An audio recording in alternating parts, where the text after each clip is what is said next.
keeps coming up with these new innovations. But I will say that what I think will happen is that traditional finance, every player will get tired and will no longer tolerate that their money is just sitting there doing nothing. This will not be acceptable anymore. You know, when you hold collateral with your bank, and your bank is of course earning money on your collateral, but you're not earning money on your collateral, your initial margin, your variation margin, all of that, putting the ability to embed yield and with quick transferability, that combination is incredibly potent. And so I'll give you just one kind of far out example of that is I will take my Aberdeen money market fund, which is yield bearing, and I will go to your coffee shop and I will buy a cup of coffee with my tiniest sliver of my Aberdeen money market fund, and I will be earning yield until I hand this to you, at which point you will be earning yield on this little tiny piece. So, you know, cash is an asset, apartment building is an asset, they're all assets. This continuum will get just completely blurred and more liquid, I think. That's my futuristic prediction. Yeah, and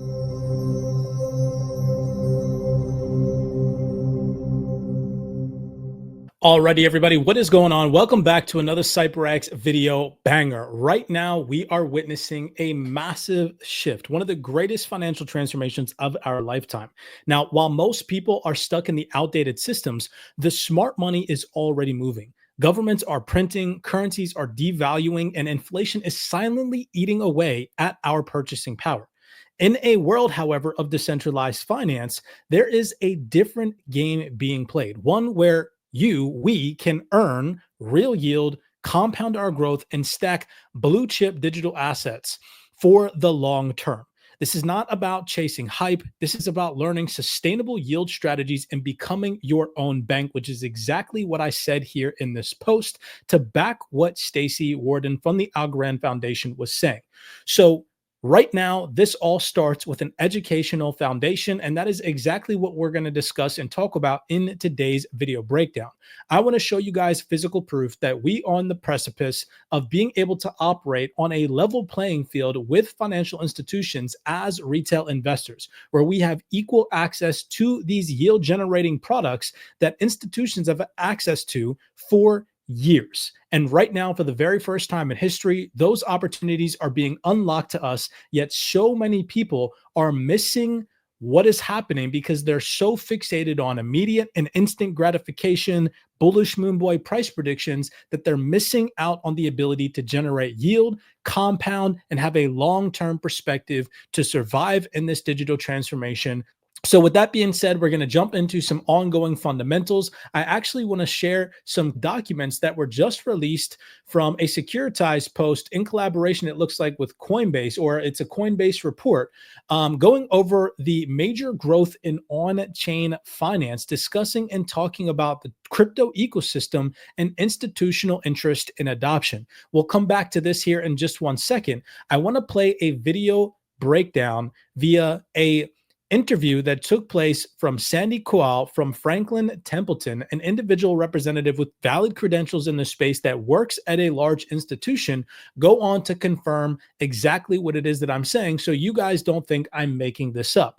Right now, we are operating on a level playing field at an institutional level where both retail and institutions have access to the same yield-bearing products in this digital asset ecosystem. Take a second here and listen to what Sandy says.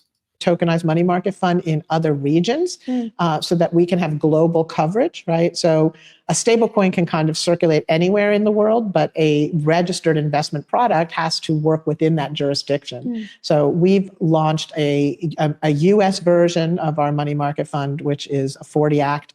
We've launched a UCITS version of our fund out of Luxembourg, which works in many jurisdictions around the world. We have a private version of the fund, and now we just got approved and are finishing up launching a Singaporean VCC structure that works in the Singaporean market. So we're filling out our product set so that any investor anywhere in the world can have access to our money market funds. Great. Okay. Who, besides performing KYC, do you have to be an accredited investor to buy your money market fund? No, and that's one of the real beauties of us having tokenized and started with our retail money market fund here in the US. Anybody can buy it. There's an app on your phone. You can download our Benji app and you can sign up, and we finish your KYC AML check quickly and you can immediately start trading. And so you can use it as your own cash management tool and get the full yield that a money market fund offers without, needing to go through a broker dealer to get there. You're able to do that directly with Franklin Templeton. So anyone can do it. Anyone can do it. They can participate in these yield generating products directly through their mobile application. This is game changing information, which is going to lead me over here to this bullish Q2 report that was just recently released in June on the 10th from Coinbase. Now, this report is titled "The Future of Money is Here and It's Only Just Begun." The State of the Crypto Q2 2025 June 10th report. Since we are ending Q2, I thought that this fit the narrative because these are all ongoing developments and recent statistics that people should pay attention to, especially given the uncertain market landscape that we have recently been operating in because of the geopolitical tensions and the tariff escalations that took place this year. Nearly 1 in 5 out of F500 executives say on-chain initiatives are a key part of their company's strategy moving forward, up 47% year on year. We're just going to thoroughly read through this, and then this is going to tie in with some other groundbreaking developments that we've shared, showing you guys that right now we have equal access on a level playing field with these institutions to these yield generating products. Here it goes on to say, 16 years after the launch of Bitcoin and with it, the modern blockchain, it is safe to say that the future of money is here. Claimed ownership of crypto is more common than many think. Stablecoin transfer volumes have reached an unprecedented level. More than a third of small and medium businesses use crypto in their businesses. And 6 in 10 F500 executives say that their companies are working on blockchain initiatives. And this is only just the beginning. Nearly 1 in 5 F500 executives say on-chain initiatives are a key part of their company's strategy moving forward. This growth in crypto is nowhere more apparent than among small and medium businesses, or SMBs, the backbone of the US economy. In 2025, we have seen a triple-double for crypto amongst SMBs. Looking forward, demand is likely to only intensify as over 4 in 5 SMBs see crypto helping solve at least one of their financial pain points. 82% are interested in using crypto for their businesses. So the future of money is here, and like I said, it is only beginning. It also states institutional investors are increasing their exposure to crypto. 6 in 10 say their companies are working on-chain initiatives, which just goes hand in hand with what this industry-leading expert from a large organization called Algo said in a block panel discussion just the other day. At least for the folks we've spoken to, people very, very much understand how important DeFi is. It's really just a regulatory piece, and we've seen since late Jan that those conversations have sped up dramatically, and almost to the point where it feels like every person I'm speaking to on a call, because these conversations now went from, oh, I can't have this discussion, to let's have all of the discussions, and we're all exhausted because suddenly the tap has been turned on again, and everyone wants to start a DeFi project, some sort of initiative, where even if they fork something internally at these CFI firms, at banks. I'm talking much broader. I think a lot of the banks that we've spoken to are already engaged in DeFi in some way, shape, or form in a permission sense. And so, every bank, every large bank has someone tasked to work on this. And now those conversations are just sped up. Right. So that is massive confirmation, considering what this report said, that pretty much every organization right now, or a large portion of them, have an on-chain initiative. And the lady went on from August to confirm that every financial institution they're talking to is interested in DeFi. Now, to continue down this rabbit hole where I want to show you guys that we are operating on a level playing field, in this Coinbase Q2 report from June 10th, it does go on to say right here, I want you guys to really focus on this because this is extremely important. This is exactly what Sandy from Franklin Templeton was talking about. Businesses typically park idle cash in bank accounts that yield little to no return or rely on manual processes to allocate funds to short-term treasury bills through traditional brokers or funds. This exposes them to opportunity costs, delay settlement, and lack of 24/7 liquidity. the friction is even higher for international businesses due to capital controls, counterparty risks, and limited access to assets denominated in foreign currencies. Real-world asset use cases, however, tokenized treasuries settle faster, they're programmable, and often offer transparent real-time reporting for Web3 native companies and DAOs in particular. Tokenized treasuries offer a way to earn yield on treasuries without moving funds off-chain. So on that note, I want to take you over here. Keep in mind that this post is back from just the other day on June 10th, where it's talking about on-chain yield via tokenized treasuries and money market funds. Well, here, this is a post to just go hand in hand with what Stacy from the Algorand Foundation was saying on earning yield up until the very last moment that you spend it, and it should be non-acceptable not to generate yield on your idle capital. Check this out. This is proof that what we are preaching here in the Wealth 28 Club and have been for over a year, showing you guys that we are operating on a level playing field with DeFi via financial institutions, and what they're able to gain access to is happening for the first time ever. So this is directly from the Algorand Foundation's LinkedIn profile, and it says, Midas is a fully regulated, I will repeat that again for all those individuals out there that are like, DeFi is not regulated. Well, in some jurisdictions, it actually is. Midas, a fully regulated German tokenization platform, launched MT-Bill token on Algorand, the first non-EVM launch for the token.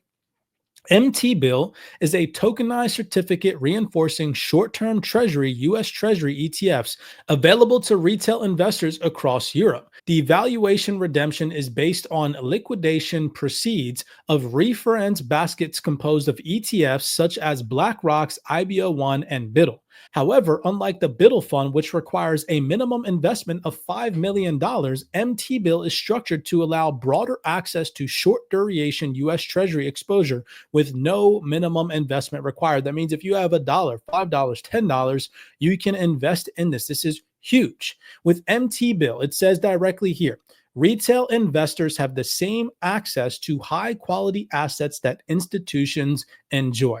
Boom. Drops the mic. You cannot get any more clear than this. And this is regulated in Germany. This is game changing, right? This just goes to prove that right now we are in a massive transformation. And like I said at the introductory of this video breakdown, you should be paying attention to this stuff. Even if it's not something that you want to participate in now, you should start to learn about it now by tapping into a mentorship program like the one that we offer here at the CYPRX Wealth 28 Club, where we show you how we are getting our digital assets working for us, or you just start to read these fundamentals and listen to these panel discussions yourself so you can stay in the loop with what is taking place. This is, again, groundbreaking information. Now, to show you guys some more examples of just some recent ongoing developments, this was posted by Zodia Custody just the other day. Now, Zodia Custody clients can access yield-bearing US Treasuries on-chain with USDY, securely held through their institutional-grade platform, powered by another public blockchain, Ondo Finance. USDY blends stablecoin utility with real-world asset backing, giving institutions a compliant, flexible solution for liquidity management and daily yield potential. Earning yield on your idle capital every single day, compounding, stacking those rewards, and having a long-term perspective in this digital asset ecosystem, in my personal opinion, is the way to success. Moving on, I want to show you guys some other fundamentals involving the XDC network that have just recently dropped surrounding yield generation opportunities. But first, I want to go back to Sandy, where she goes on to mention the importance of liquidity pools and how she believes at Franklin Templeton that they are going to play a major role in the future of finance, which is going to go hand in hand with the recent announcement on the XDC network. Take a second here and listen. Right. So we're very big believers in liquidity pools. We believe that liquidity pools are going to be a standard part of the future ecosystem. We're very interested in lending protocols and being able to incorporate our Benji product suite into lending protocols as an option other than stablecoins, for that reason that we were talking about before. So I just wanted you all to hear somebody with valid credentials say that Being a liquidity provider or participating in liquidity pools is going to be an important part of this future financial ecosystem. You guys heard that, right? That is coming directly from a representative from Franklin Templeton, a large financial institution in this space. Coming over here to this recent breaking fundamental just posted from Curve Finance. Curve is now live on the XDC network, bringing deep, efficient liquidity to one of the enterprise blockchain's most established ecosystem. This development opens new opportunities for asset issuers, liquidity providers. I highlighted that in green because that goes hand in hand with what Sandy just said to you guys. So we're very big believers in liquidity pools. We believe that liquidity pools are going to be a standard part of the future ecosystem. And traders looking to tap into XDC's growing institutional adoption, expanding presence across Asia and the Middle East. Right down here, it mentions what Curve brings to the XDC network. And just one highlight and key takeaway to wrap up this video, it says permissionless pool creation. Asset issuers can launch liquidity pools for stablecoins, liquid staking tokens, or any tokenized asset, enabling low slippage, trading with deep liquidity from day one. The XDC network is fully integrated now into Curve's familiar interface, supporting seamless user experiences. This is groundbreaking stuff and is happening all for the first time ever. Now, just to show you guys another DeFi announcement, since we're on the topic of liquidity pools and we're on the topic of XDC network, Prime Numbers Labs also announced on June 12th, the day after, that with PrimeFi launch now on the horizon, we are turning up the rewards, where users can stake XDC and mint a liquid stake token of XDC called PSXDC, and they can earn up to 7% APY in XDC instantly. Taking a look at this report, if we come over here to the Medium article, just briefly reading through this, it talks about how this works. Users can stake XDC, they mint the liquid stake token PSXDC. Prime staking immediately streams 7% APY to your wallet. Users can deposit PSXDC in PrimeFi, which is launching soon, and then your tokens become yield-bearing collateral and they start earning an additional 2.5 to 4% APY in PreFi, as long as the total incentive eligible deposits have not exceeded 100 million XDC. Individuals can also borrow against it or leave it idle, drawing stablecoins against their PSXDC position, or simply letting it sit and collect both rewards and streams. This is, again, groundbreaking developments on the XDC network, where DeFi primitives have been relatively scarce. This just goes to show more maturation in the DeFi ecosystem, and yet again, that being a liquidity provider is going to play an important role in this ecosystem, and you should learn how to do this. You do not need to go out there and risk your XDC to learn how to be a liquidity provider, how to lend your XDC, and how to borrow against it. You guys can tap into a like-minded community like ours here at CYPRX, where we literally have a DeFi mentor who hosts Zoom calls every single Wednesday, who has broken down in detail his lending and borrowing strategy and has survived some of the craziest moments in crypto history. He was able to remain profitable during one of the largest liquidation events in crypto history and during the biggest hack in crypto history that we experienced back in February. And there's all kinds of recorded content in our private CYPRX Discord of him going over his strategy in detail via his lending and borrowing tactics. Now, again, if that's not the type of route you want to take, at least start opening up these documents from Medium, listening into these panel discussions, and tapping into some of these ongoing developments so you are awake and aware to what is happening and how we can start to utilize our digital assets in the DeFi ecosystem to generate us passive rewards, turning our idle capital in terms of our digital assets or our stable coins or our cash into yield-bearing assets. As always, bringing you guys some of the realest information in the game. We are at such a pivotal moment in history. Now is not the time to fall short in terms of your education. Whether you take a mentorship approach or you take a free approach, I encourage you guys to constantly learn and educate yourself in these evolving and changing times. If you guys enjoyed today's video breakdown, do me a favor, smash that thumbs up button and subscribe. If this is your first video breakdown here at CYPRX and you're like, what is yield generation? What is DeFi? Go over, check out the free yield playlist on the CYPRX platform. There's over 60 video breakdowns that you guys can tap into where we discuss some of these topics, and I show you guys some previous ongoing developments that took place in the ecosystem. With all of that in in mind. None of this is financial advice. Always attempt to go out there and do your own personal research. And with that being said, I will see you guys in the next video breakdown.